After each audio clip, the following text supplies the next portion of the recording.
উপজেলা আওয়ামী লীগের সভাপতি, পৌরসভা যুবলীগের সহসভাপতি, স্বেচ্ছাসেবক লীগের যুগ্ম আহ্বায়ক সহ আওয়ামী লীগের ৫ নেতা রাতের আধারে সড়ক ও জনপদ বিভাগের জমি দখল করে দোকানঘর নির্মাণ করেন। এরপর নিজেদের মধ্যে সেসব ঘর ভাগ বাটোয়ারা করে নেন তারা। থানার পাশে সরকারি এসব জমি দখল করে ঘর নির্মাণ করা হলেও নজর দেননি থানা কর্তৃপক্ষ। নোয়াখালী ঢাকা 4 লেন মহাসড়ক করার পর থেকেই সড়ক ও জনপদ বিভাগের জায়গা দখলের মহোৎসবে মেতেছেন সরকার দলীয় বিভিন্ন মহলের নেতারা।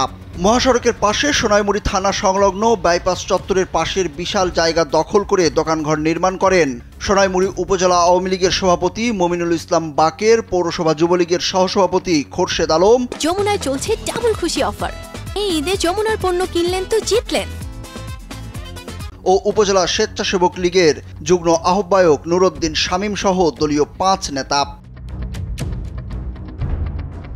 এ বিষয়ে জানতে চাইলে সোনাইমুড়ি উপজেলা আওয়ামী লীগের সভাপতি মমিনুল ইসলাম বাকের জানান, এটি জেলা পরিষদের জায়গা, সড়ক বিভাগের নয়। তারা জেলা পরিষদের চেয়ারম্যানের কাছ থেকে লিজ নিয়েছেন।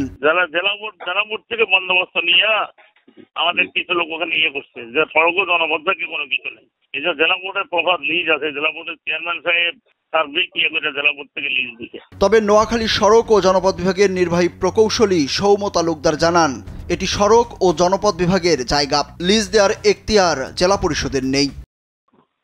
না, এটা তো আমাদের রোডের জায়গা, রোডের অধিগ্রহণকৃত জায়গা। এটা হচ্ছে আমরা তো কাগজপত্র আছে আমাদের, তো এই জন্য আমাদের এটা করা হয়েছে, অভিযোগ দেওয়া হয়েছে থানায়।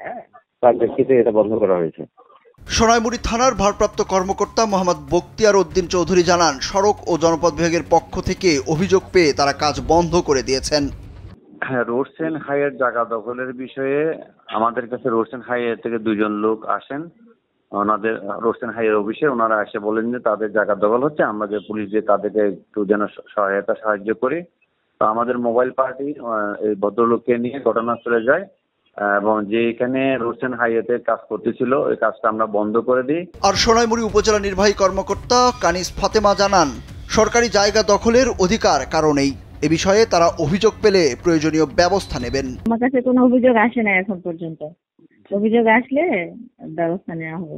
প্রশাসনকে বৃদ্ধাঙ্গুলি দেখিয়ে আওয়ামী লীগের দলীয় পদ পদবীর নাম ভাঙিয়ে সোনাইমুড়ি রেল স্টেশন, চৌরাস্তা, বাইপাস চত্বর সহ পৌরসভার বিভিন্ন স্থানে দখলের মহোৎসব চলছে। অবিলম্বে এসব দখলকৃত জায়গা উদ্ধারের দাবি স্থানীয়দের। সুরজ আহমেদ, কালবেলা।